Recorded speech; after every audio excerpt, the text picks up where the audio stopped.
नमस्कार, स्वागत है आपका यूपी ताजा न्यूज पर। मैं हूं संजय सिंह महान। आज की ताजा खबर में देश से लेकर पड़ोसी मुल्क तक हम लाए हैं आपके लिए सबसे महत्वपूर्ण और रोचक खबरें। आतंकी साजिश से लेकर बाढ़ का कहर, सियासी विवाद से लेकर अनोखी कहानियां, तो बने रहिए हमारे साथ।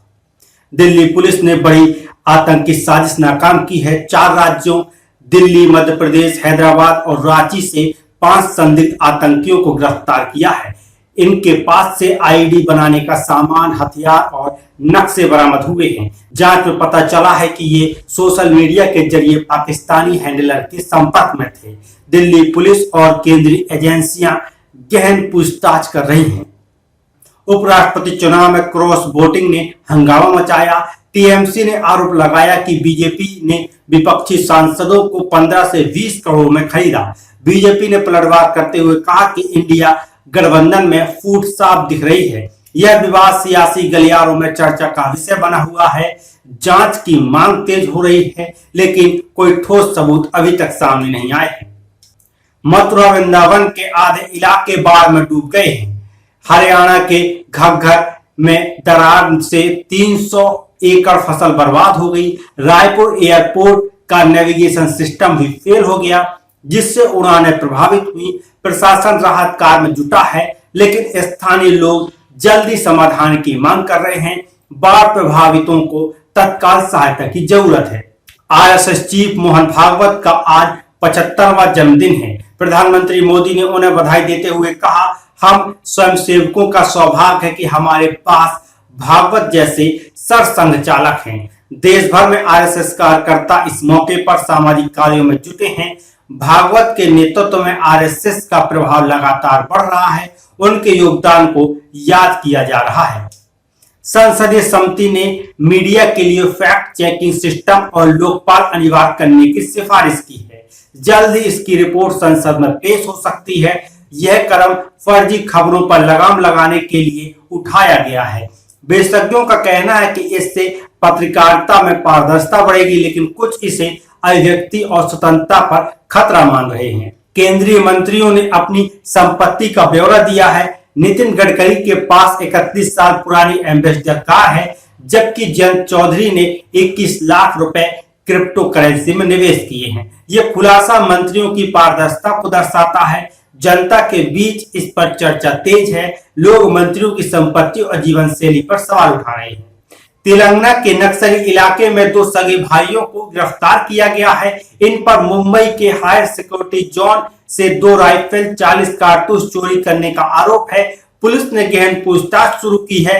यह कार्रवाई नक्सल गतिविधियों पर नकेल कसने की दिशा में बड़ा कदम है। सुरक्षा एजेंसियां अलर्ट पर हैं। नेपाल में चल रहे विद्रोह पर सीजीआई ने कहा, हमें अपने संविधान पर गर्व है। यह टिप्पणी राष्ट्रपति गवर्नर डेडलाइन केस के दौरान आई।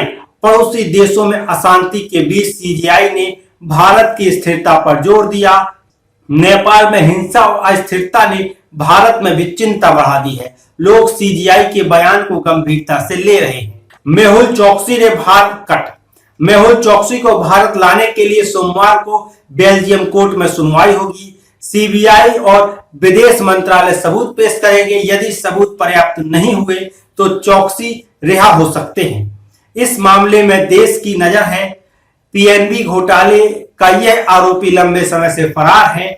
भारत सरकार उसे वापस लाने के लिए प्रतिबद्ध है। जयपुर में ड्रोन से बारिश करवाने का प्रयोग नाकाम रहा। एक्सपर्ट्स का कहना है कि गलत समय पर प्रयोग हुआ, जबकि कंपनी ने देर से परमिशन मिलने की बात कही।